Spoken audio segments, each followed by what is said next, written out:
పవన్ కళ్యాణ్ ఎందుకు మెచ్చుకుంటున్నాను? అతను ఒక దీక్ష తీసుకున్నాడు, వారాహి దీక్ష. డిప్యూటీ చీఫ్ మినిస్టర్గా ఉన్నాడు. గురుగారు, ఒక 3 నెలల కిందట ఒక పాత గవర్నమెంట్ నుంచి కొత్త గవర్నమెంట్, అవును, ఇప్పుడు తిరుమలలో ఒక ఈఓనే వాళ్ళు అపాయింట్ చేశారు. కానీ వెనకాతల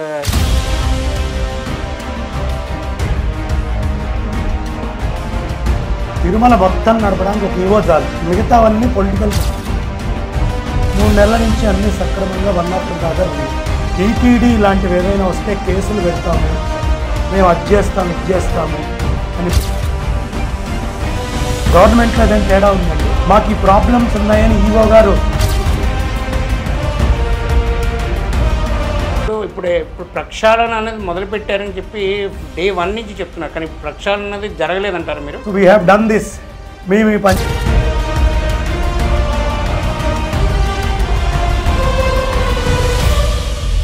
పవన్ కళ్యాణ్ గారిలో ప్రత్యేకం. ఇప్పుడు మీరు టీటీడీ చైర్మన్, ఏమండి నాకు ఈయన మీడియాకి ఇలా సహకరించాడు కాబట్టి నేను ఈయనకి ఇస్తాను.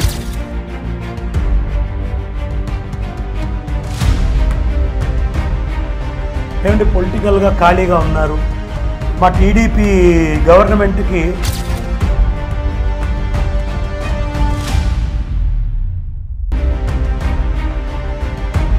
మా వైకాపాకి ఇంత చేశారని ఆయన.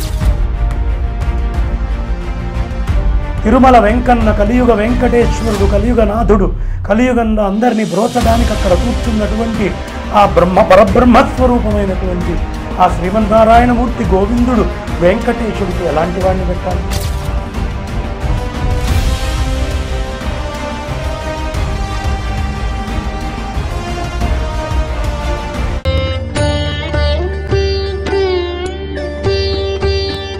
అద్భుతంగా మనందరి నోళ్ళల్లో ఉంటుందో, మనకి ధర్మం మీద ఎక్కువగా మన మీద ప్రచారం చేస్తూ భారతీతీత పురస్కార గ్రహీత శ్రీ బంగారేశ్వరం గారు మన దగ్గర ఉన్నారు.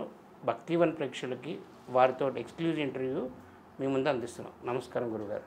నమస్తే అండి. గురుగారు, ఒక 3 నెలల కిందట ఒక పాత గవర్నమెంట్ నుంచి కొత్త గవర్నమెంట్ వచ్చింది. అవును. ఇప్పుడు తిరుమలలో ఒక ఈఓనే వాళ్ళు అపాయింట్ చేశారు. కానీ వెనకాతల బోర్డు మెంబర్ కానీ చైర్మన్ కానీ ఎందుకు ఇలాంటి ఒక ఈఓనే అపాయింట్ చేసి ఎందుకు ఇప్పటికీ అక్కడ జరుగుతున్నది 3 నెలల 4 నెలల కిందట ఎలా జరుగుతుందో అలాగే జరుగుతుంది, దీనిలో మార్పు ఏమీ లేదు. సో దీని మీద మీ అభిప్రాయం ఏంటి? దీన్ని బట్టి ఒకటి అర్థమవుతుందండి, తిరుమల మొత్తం నడపడానికి ఒక ఈవో చాలు, మిగతావన్నీ పొలిటికల్ పోస్టింగులు అని. ఇప్పుడు సాఫీగా నడుస్తోంది. 3 నెలల నుంచి అన్నీ సక్రమంగా 1 ఉన్నాయి. బోర్డు అవసరం లేదు. కానీ బోర్డు అనేది పెడితే జనాలకి ఫ్లెక్సిబిలిటీ, యాక్సెసిబిలిటీ పెరుగుతుంది. ఒక్క ఈవో గారినే మార్చి మిగతా వాళ్ళని మార్చలేదు అంటే 2 అంశాలు అయ్యి ఉంటాయి. ఒకటి, చాలా కీన్గా అబ్జర్వ్ చేసి తిరుమల వెరీ ఇంపార్టెంటు, జాగ్రత్తగా పోస్టింగ్స్ ఇవ్వాలి. తొందరలేని తనమైన అయ్యి ఉండొచ్చు, లేకపోతే ఉన్న ప్రెషర్ తట్టుకోలేక ఏం చేయాలో అర్థం కాక. ఎందుకంటే 1,000,000 మంది పోస్టులు అడుగుతారు, ఉండేది 20-30. ఎవరిని దూరం చేసుకుంటానో అనే భయంతోటైనా ఆపు ఉండొచ్చు. కానీ ప్రభుత్వం ఎప్పుడూ ఆ పని చేయకూడదు, ప్రాసెస్లో నడుచుకుంటూ వెళ్ళిపోవాలి. ఈవో గారు వచ్చిన ఇప్పుడు ఎవరైతే ఉన్నారో పెద్ద ఇంకా పూర్తి వర్క్ చూడలేదు, ఇప్పటికున్నంతలో బెటరు అనేటటువంటి మాటే ఆయనకు సంబంధించి మనకు వినిపిస్తుంది. ఇంకా కొంతకాలం అయితే స్పష్టంగా అసలు వ్యక్తి ఏమిటి, వ్యక్తిత్వం ఏమిటి, is he going in right direction కాదా అని తెలుస్తుంది. అయితే ఒక చిన్న ప్రశ్న గురుగారు, ఇప్పుడు మొన్న ఒక 1 మంత్ బ్యాక్, అంటే వారి అపాయింట్మెంట్ అయిన తర్వాత అక్కడ మన హిందూ ధర్మానికి సంబంధించిన హిందూ జనశక్తి సంబంధించిన వాళ్ళు అక్కడ వెళ్ళి ఈవోకి కానీ గవర్నమెంట్కి కానీ జరుగుతున్నాయి ఇలాంటి ఆపాలని చెప్పినప్పుడు వీళ్ళ మీద వీళ్ళు కేసులు పెట్టారు. సో ఇది ఎలా తీసుకోవచ్చు అంటారు దీన్ని? ఒకటి చెప్తానండి, ఇక్కడ right to freedom of speech ఉంది. మీరు టీటీడీ ఈవో అయినంత మాత్రానో ఇంకోటి అయినంత మాత్రానో ఫ్రీడమ్ ఆఫ్ స్పీచ్ని ఆపలేరు. అవును. ఒక వ్యక్తి ఏదైనా మాట్లాడినప్పుడు అన్లెస్ అండ్ అంటిల్ అది తప్పైతే తప్ప కేటగారికల్గా పాయింట్ ఓరియంటెడ్గా రుజువు చేస్తూ సమాధానం చెప్పుకునే సీట్లో ఈవో గారు ఉన్నారు. అవును. ఆయనకి ఏ రైట్ లేదు. వీళ్ళు తప్పు మాట్లాడుతున్నారు, పోనీ మాట్లాడుతున్నటువంటి యొక్క ఆ పర్సన్ ఆలోచన విధం ఎలాంటిది ఇది చూడాలి కదా. అవును. అతను ఎప్పుడూ హిందూ ధర్మాన్ని సంరక్షించడం కోసమే వీడియోలు చేస్తున్నాడు. ఎందుకంటే నేను కూడా కొన్ని వీడియోస్ చాలా చూశాను, నాకు ప్రత్యక్షంగా కూడా కొన్ని సందర్భాల్లో అతను పరిచయం.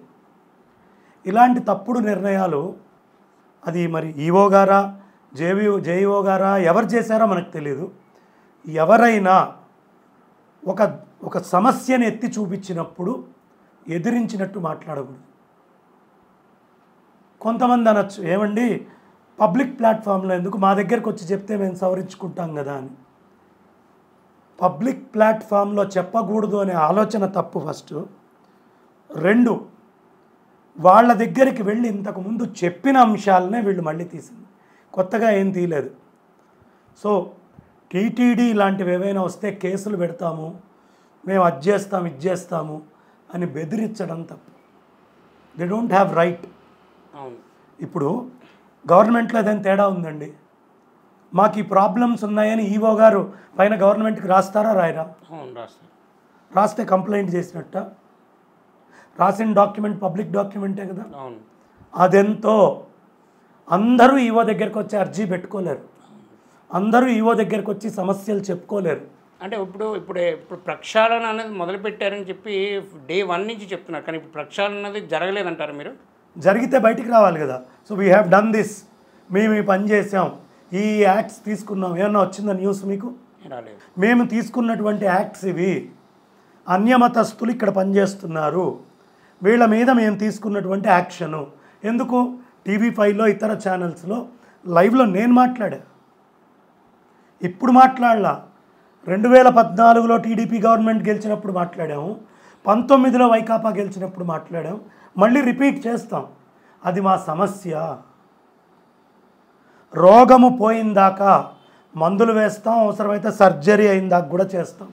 అంటే ఇప్పుడు ఇంకొక విషయం గురుగారు, ఇప్పుడు ఈవో కొన్న ఫార్మాలిటీస్ ఏంటి, ఎలాంటి కండిషన్స్ పెట్టాలి, ఎలాంటి ప్లానింగ్ ఇవ్వాలి ఈ తిరుమలలో?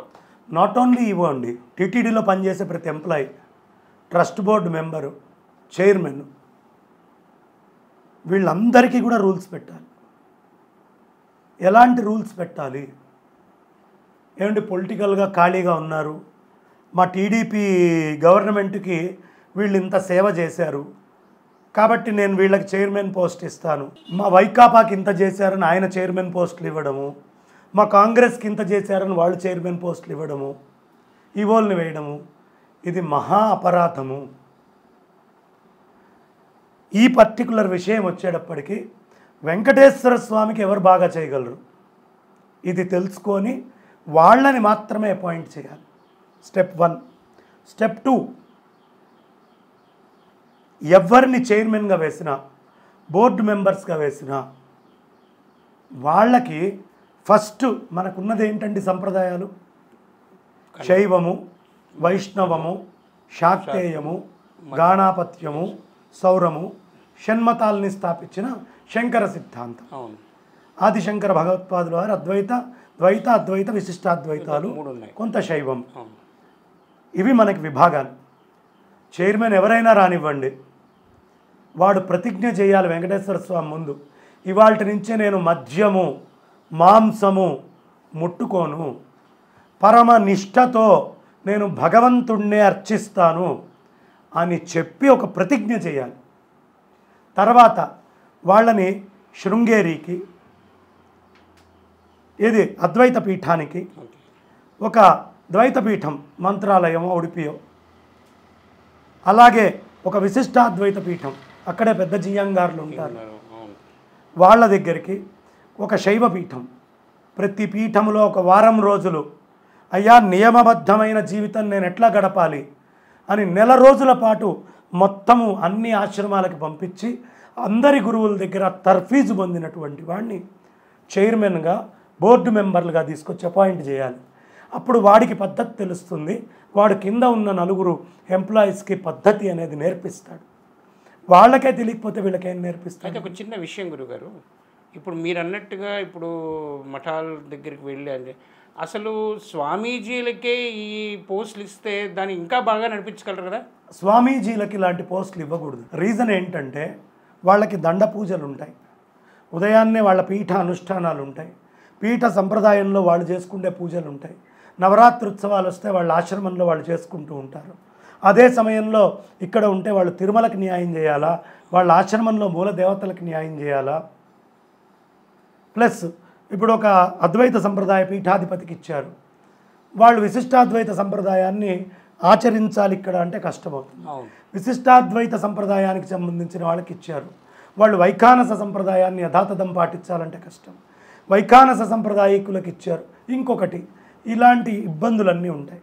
కాబట్టి వాళ్ళకి ఇవ్వాల్సిన అవసరం లేదు. స్వామీజీలకు ఎందుకు ఇవ్వాలండి? అంటే ఒక విషయం అంటే ఇప్పుడు ధర్మం గురించి మనం మాట్లాడితే ఇప్పుడు అక్కడ మత మార్పిడులు మత ఇష్యూలు జరుగుతున్నప్పుడు ఇలాంటి స్వామీజీలు కనుక ఇన్వాల్వ్ అయితే కొంచెం తగ్గడానికి ఛాన్సెస్ ఉంటుంది కదా. వాళ్ళని ఏం చేయాలి అంటే వాళ్ళకి వీళ్ళని పూచీకత్తు చేయాలి, వాళ్ళని అడ్వైజరీగా ఉంచి వాళ్ళు ఏనాయనా, ఎందుకంటే ఎవరి దగ్గర దండనీతి ఉంటుందో అధికారం ఉంటుందో వాళ్ళ దగ్గర లొంగుతారు. అలాంటి వాళ్ళకి వీళ్ళు జవాబుదారీ అని కనుక మీరు ఒక చిన్న జీవో తయారు చేస్తే మీ దగ్గర నుంచి వచ్చినటువంటిది you are answerable to every question that is put by the సనాతన ధార్మిక ఆశ్రమాస్ అనేది కనుక ఒకటి ఫార్వర్డ్ చేస్తే ఆన్సరబుల్ అయిన నాడు భయపడతారు. And if they are not satisfied చైర్మన్ని మార్చాలి.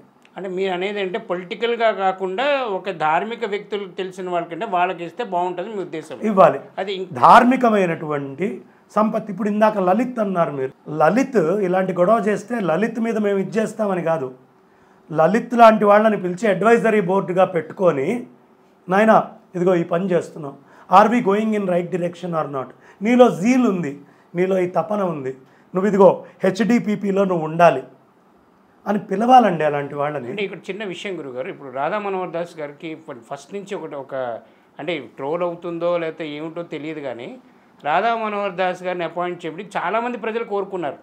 సో దానికి చైర్మన్గా ఇవ్వాలని చెప్పి ఫస్ట్ అనుకున్నారు, అది జరగదని తెలిసి ఇప్పుడు బోర్డు మెంబర్ అయినామని చెప్పి కామెంట్స్లో పెడుతున్నారు. సో దీని మీద మీ అభిప్రాయం ఏంటి? తప్పులేదండి. When he is efficient, when he is capable, ఆయన లోపల అడ్మినిస్ట్రేషన్ చేయగలిగే క్యాపబిలిటీ ఉంది. ఇక్కడ అడ్మినిస్ట్రేషన్ పరంగా కాదు, నాకు వెంకటేశ్వర స్వామి సర్వస్వం, ఆయన దగ్గర తప్పు జరగనీయకుండా నేను చూస్తాను అనే ప్రతిజ్ఞ ఆయనైనా చేయాల్సిందే. చేస్తే అలాంటి వాళ్ళకి బోర్డు మెంబర్ ఇవ్వాలి.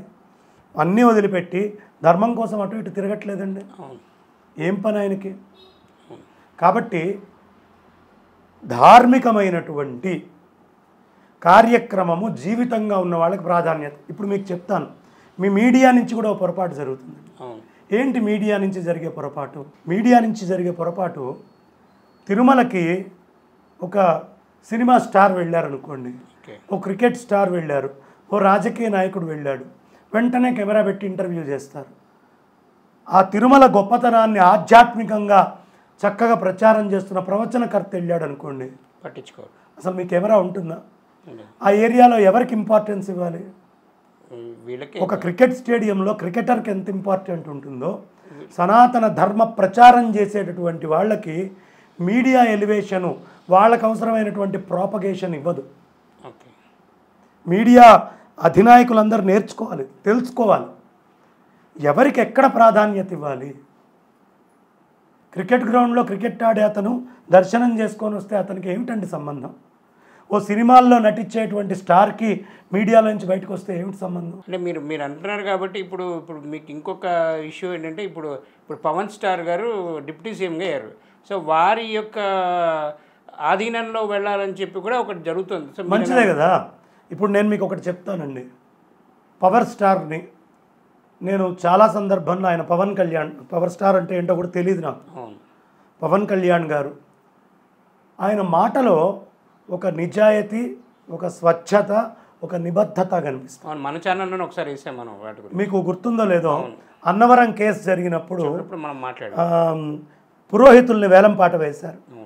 వేసినప్పుడు స్పష్టంగా మీరు దాన్ని పెట్టడము భక్తివన్ ఛానల్ నుంచి, నేను దాన్ని పరిపూర్ణంగా ఖండించడం, ఈ రెండూ జరిగినాయి.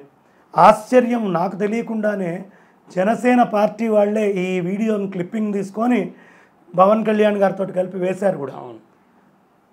నేను ఆ రోజే చెప్పా, ఆ ముందర అరుస్తున్నటువంటి జనము వాళ్ళు ఏమీ డబ్బులు ఇస్తే వచ్చిన వాళ్ళు కాదు, కేవలం బ్రాహ్మణులు కాదు, ఉర్రూతలూగిపోతున్నారు. దెబ్బ తిన్నప్పుడు తప్ప కానీ దీని సమస్య మీకు అర్థం కాదు. స్పష్టంగా చెప్పాం. ఆ పవన్ కళ్యాణ్ గారు మాట్లాడినప్పుడు కూడా ఏమీ దాంట్లో ఉపయోగం కనిపించలేదు. కానీ మన ఇంటర్వ్యూ అయిన తర్వాత జీవో క్యాన్సిల్ చేసుకున్నారు. వెంటనే ఇమీడియట్గా ఆ ఆర్డర్ని క్యాన్సిల్ చేయటం, దాని మీద ఇమీడియట్ యాక్షన్ తీసుకోవడం కూడా చేశారు. దానికి అప్రిషియేట్ చేయాలి. కానీ ఆనాడు అక్కడ ఏం జరిగిందో అది మర్చిపోతే ఈ 5 ఏళ్లలో ఇప్పుడున్న ప్రభుత్వం కూడా ఇలాంటి దెబ్బే తింటుంది. నిబద్ధత ఇంపార్టెంట్. నా పార్టీయా, నా కార్యకర్త వెంకన్నని బాగా చూసుకునేవాడా? ఈ 3. వెంకన్నని బాగా చూసుకునే భక్తుడు వైకాపా వాడైనా ఇవ్వండి అంటున్నా. వాడు ఏ పార్టీ వాడైనా కానివ్వండి, పార్టీలకు అతీతంగా చేయండి. మీలో ఉన్న నిజాయితీని వెంకన్న విషయంలో రుజువు చేసుకోండి. నా స్వార్థం ఏమిటి అనుకునేవాడికి ఇవ్వకండి. 2, పవన్ కళ్యాణ్ గారిలో ప్రత్యేకత. ఇప్పుడు మీరు టీటీడీ చైర్మన్, ఏమండి నాకు ఈయన మీడియాకి ఇలా సహకరించాడు కాబట్టి నేను ఈయనకి ఇస్తాను, లేదండి మా పార్టీ కార్యకర్తగా ఇతను 40 ఏళ్ళ నుంచి పనిచేస్తున్నాడు కాబట్టి నేను ఇస్తాను, పొలిటికల్గా నాకు కుడిభుజంగా ఇతను ఉన్నాడు కాబట్టి నేను ఇతనికి ఇస్తాను, లేదు మాకు ఎక్కడ ఏం కావాలన్నా, మాకు సెంటర్లో ఫైల్స్ మూవ్ అవ్వాలన్నా ఫలానా ఆయన ఉన్నాడు, ఆయన తమ్ముడు అయితే కరెక్టు, ఆయన తమ్ముడికి తీసుకొచ్చి ఇస్తాను అని బంధుత్వాలు చూసుకుంటున్నాం. పొరపాటున టీటీడీ పోస్టింగులు ఇవ్వకండి. పవన్ కళ్యాణ్ని ఎందుకు మెచ్చుకుంటున్నా? అతను ఒక దీక్ష తీసుకున్నాడు, వారాహి దీక్ష. డిప్యూటీ చీఫ్ మినిస్టర్గా ఉన్నాడు. ఏ బట్టలు వేసుకున్నాడండి? Yellow colour.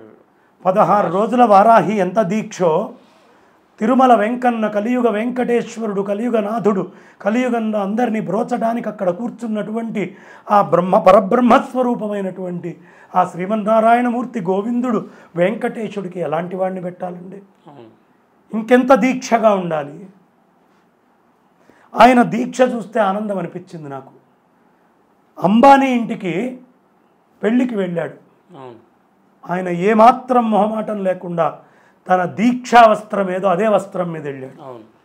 అలాంటి నిబద్ధత ఉన్న వాళ్ళని చైర్మన్ పోస్టులలో వెయ్యండి. ఏమండి మాకు ఇదిగో నిత్యము పొలిటికల్గా సపోర్టు, నిత్యంగా మాకు మీడియాలో సపోర్ట్ చేశారు, నిత్యము మాకు అనుబంధంగా ఉండి పార్టీకి కార్యకర్తగా ఉన్నారు. దయ ఉంచి ఇలాంటి వాళ్ళకి మాత్రం చంద్రబాబు నాయుడు గారు పోస్టింగ్ ఇవ్వకండి. ఒకవేళ వాళ్ళు గనక సిన్సియర్ అయి ప్రతిజ్ఞ చేసి నేను చెప్పినట్టుగా అన్ని పీఠాలకి వెళ్ళి అందరి ఆశీస్సులు తీసుకొని వాళ్ళ దగ్గర కొంత క్రమము పద్ధతి నేర్చుకొని వస్తే వాళ్ళకైనా ఇవ్వండి. కానీ మాలాంటి వాళ్ళం 1000 కళ్ళు పెట్టుకొని తిరుమల విషయంలో కానీ ఎండోమెంట్స్ విషయంలో కానీ మీరు చేసే ప్రతి పనిని చాలా కీన్గా అబ్జర్వ్ చేసుకొని ఎక్కడ పొరపాటున్నా మేము మీ దగ్గరికి ప్రత్యక్షంగా రాలేం కాబట్టి మా వంతు మేము ద్వారా అందిస్తూ ఉంటాం. జాగ్రత్తగా గమనించుకొని మీరు ముందరికి తీసుకెళ్ళారా? ప్రభుత్వం అద్భుతంగా ముందరికి సాగుతుంది. ఉత్తరంగా వచ్చేటువంటి 5 ఏళ్ళు ఇంకో 10 ఏళ్ళైనా మీదే అయ్యి ఉంటుంది. లేదా ఏనాడు ఈ దేశంలో ఈ రాష్ట్రములో దేవుడికి పస్తు పెట్టేటటువంటి పరిస్థితి, దేవుడికి అపఖ్యాతి తెచ్చే పరిస్థితి ఉంటుందో ఆనాడు మేము చెయ్యక్కర్లా, దైవీ శక్తులే పతనానికి గురి చేస్తాయి. దీంట్లో అనుమానం లేదు. స్వచ్ఛత, నిబద్ధత, సిన్సియారిటీ ఉన్న వాళ్ళని దయించి బోర్డు మెంబర్స్ కింద మీరు అపాయింట్ చేయండి, చైర్మన్ల కింద చెయ్యండి, ఎంప్లాయీస్ కింద చెయ్యండి. అది వెంకటేశ్వర స్వామి వారు మీకు ఇచ్చినటువంటి భాగ్యంగా భావించి, ఇవాళ ప్రధానమంత్రి మోడీ గారు, మీరు ముఖ్యమంత్రే, కానీ ఈ భాగ్యం ప్రధానమంత్రికి కూడా లేదు, ఈ దేశ ప్రధానికి లేదు, అమెరికాని వెళ్ళేటటువంటి ట్రంపో బైడెనో వాళ్ళకు కూడా లేదు. ఆ అఖిలాండ కోటి బ్రహ్మాండ నాయకుడు అంత భాగ్యాన్ని మీకు కలిగించాడు.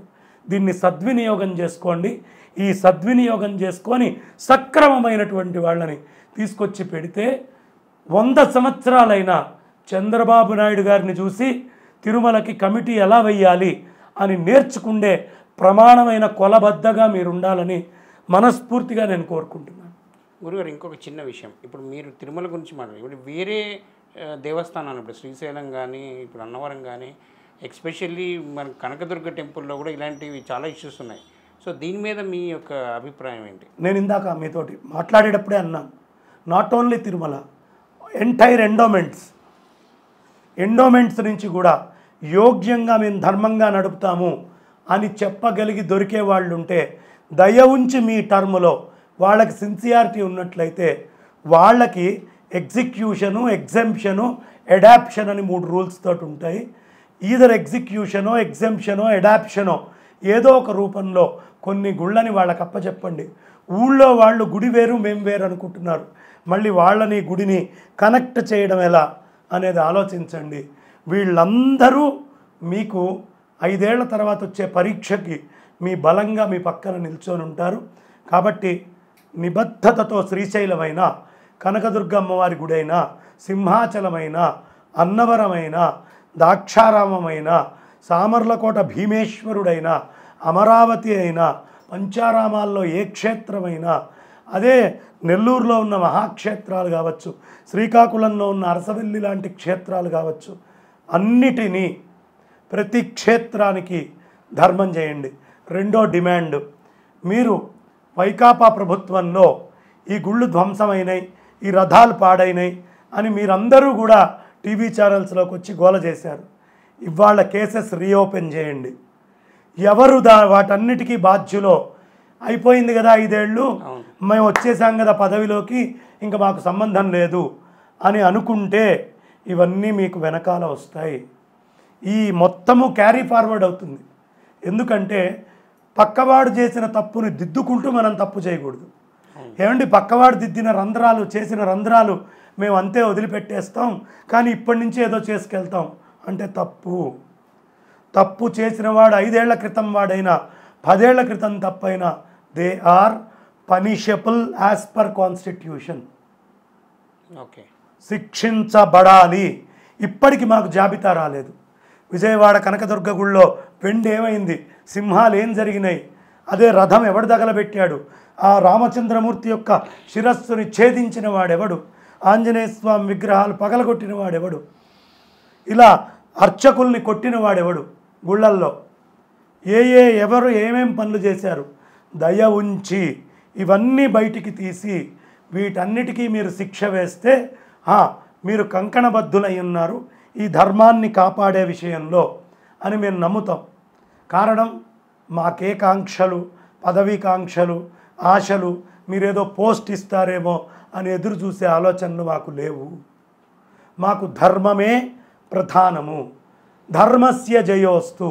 మేము నిద్ర లేచింది మొదలు మీ గురించి ప్రార్థన చేస్తాము. ఏం ప్రార్థన చేస్తాం? కాలే వర్షతు పర్జన్యః, సకాలంలో వర్షాలు పడాలి. పృథివీ సస్యశాలిని, ఈ భూమంతా కూడా సస్యశ్యామలంగా ఉండాలి. దేశోయం క్షోభరహితో, ఈ దేశం ఎప్పుడు క్షోభ, కరువు కాటకాలు లేకుండా ఉండుగాక అని మేము మనస్ఫూర్తిగా ప్రార్థన చేస్తాం.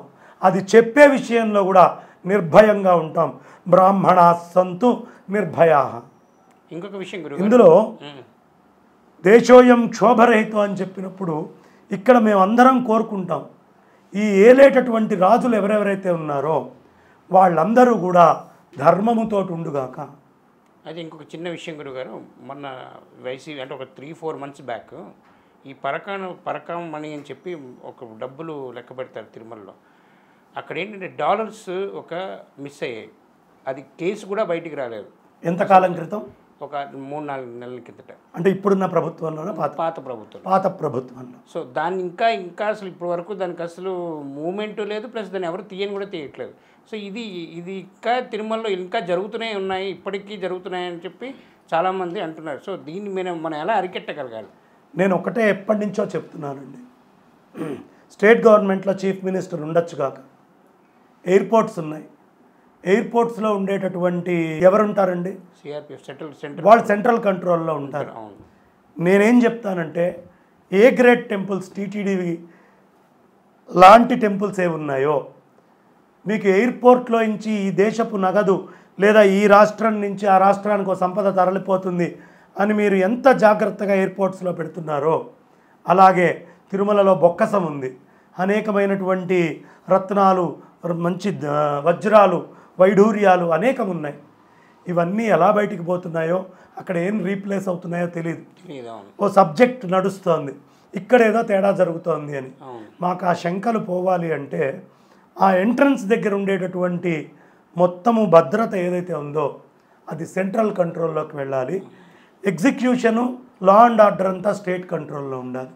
ఇది ఏనాడు జరుగుతుందో ఆనాడు మనం కింద గోవిందరాజస్వామి ఆలయంలో పురోహితుడే నగలు తీసుకొని వెళ్ళి వేరే చేసినటువంటి సందర్భాలు చూసాం. ఎందుకు చేయగలిగాడు? ఇలాంటి జవాబుదారీ రక్షణ వ్యవస్థ సక్రమంగా ఏర్పాటు చేయలేదు కాబట్టి ఎయిర్పోర్ట్స్ని ఎలా కంట్రోల్ చేస్తున్నారో అలాగే ఈ ఇంత ఆదాయం ఉన్నటువంటి క్షేత్రాలని కూడా ఆపరేట్ చేయడానికి సెంట్రల్ స్టాఫ్ కావాలి. ఇది నా చిన్న request even to central government, not only state government.